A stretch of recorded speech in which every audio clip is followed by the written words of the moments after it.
Love is patient and kind. It is not jealous, conceited, nor proud. A simple Bible verse Ken Cincinnati and his wife Shannon Burke lived by. She was the light of my life. The couple had been married just 2.5 years, and with Shannon being a healthy and vibrant 41-year-old, Ken never thought their marriage would be cut short. We were asleep, and Shannon woke up and she said, "Ken, I hurt." And she was holding her chest. She said, "I hurt really bad, Ken." Then a call to 911. I think my wife's having a mild heart attack. She having chest pain? Chest pain, fully flushed, really sweating. Is she alert?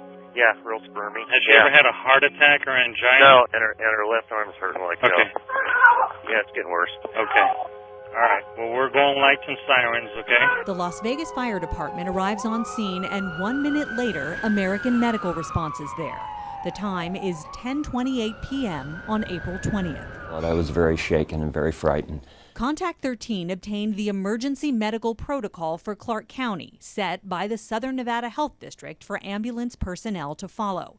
Health District EMS Manager Rory Chetlett says, although individual cases vary, there are some basics of a heart attack call. It only takes a few seconds to place oxygen on the person. AMR records show in Shannon's case, 8 minutes went by before she got oxygen. Then they tried to set up an IV. The idea behind the IV is to have that access to the person's veins so that if medications are needed, they can be given quickly through the IV. Records also show AMR made 2 unsuccessful IV attempts.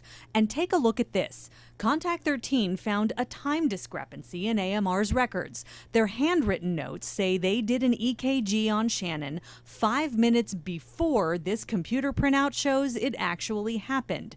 That means it took them 15 minutes to do an EKG on a patient they suspected was suffering from a heart attack. And the printout says, abnormal, cannot rule out anterior infarction, possibly acute. Numerous medical experts we spoke with about this case say heart attack patients almost always get nitroglycerin to open the heart valve and morphine for pain and to slow another attack. Well, that's a typical response, but we can't say that's going to happen every time. AMR only gave Shannon aspirin 15 minutes after they got there. Time is another crucial element Ken says he watched slip away. And the senior of the 2 gentlemen that were in the bus kept asking me, "Where is your insurance card? Where is your insurance card?" While he looked for it, the clock kept ticking. The last time I saw her alive was when I gave the gentleman my insurance card. For 19 minutes, Shannon sat alive in the ambulance in her driveway. And you're thinking to yourself all that time, get her to the hospital. Get her to the hospital, get her to the hospital. You know, why are we still here? I'm ready to go. Why aren't we there? Why aren't we moving? Let's go, let's go, let's go. Their house is just blocks away from Sunrise Hospital. We did the drive ourselves, and it took 5 minutes. By the time AMR took off, that's how long it took them to get here too. But by then, 24 minutes had passed from the time they arrived at Shannon's house. During that 5-minute drive, Shannon suffered another heart attack. That one turned out to be fatal. Contact 13 made numerous requests for an interview with AMR.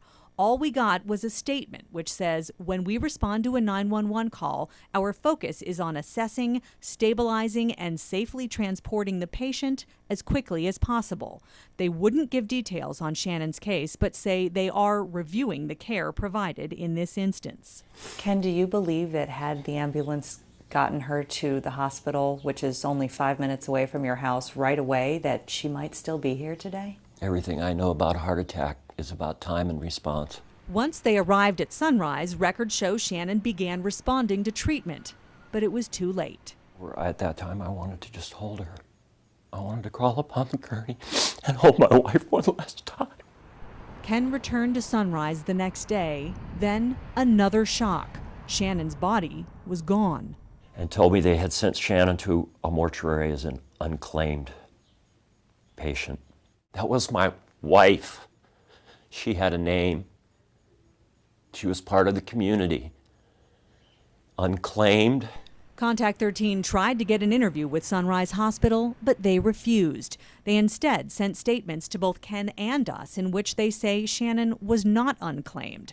Because Sunrise does not have the capability to keep the deceased more than a couple hours, they sent her away because they say they had no way to contact Ken.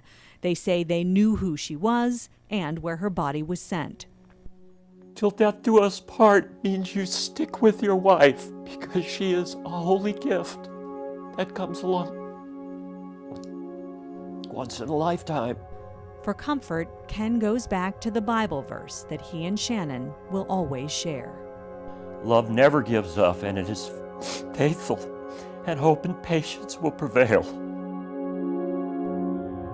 After Contact 13 got involved, AMR met with Ken to address his concerns, but he still has lots of questions about the care they gave Shannon. That care is now the subject of an official health district investigation. The health district regulates emergency medical service in Clark County. We'll be following the case and bring you any updates. Darcy Spears, Channel 13, Action News.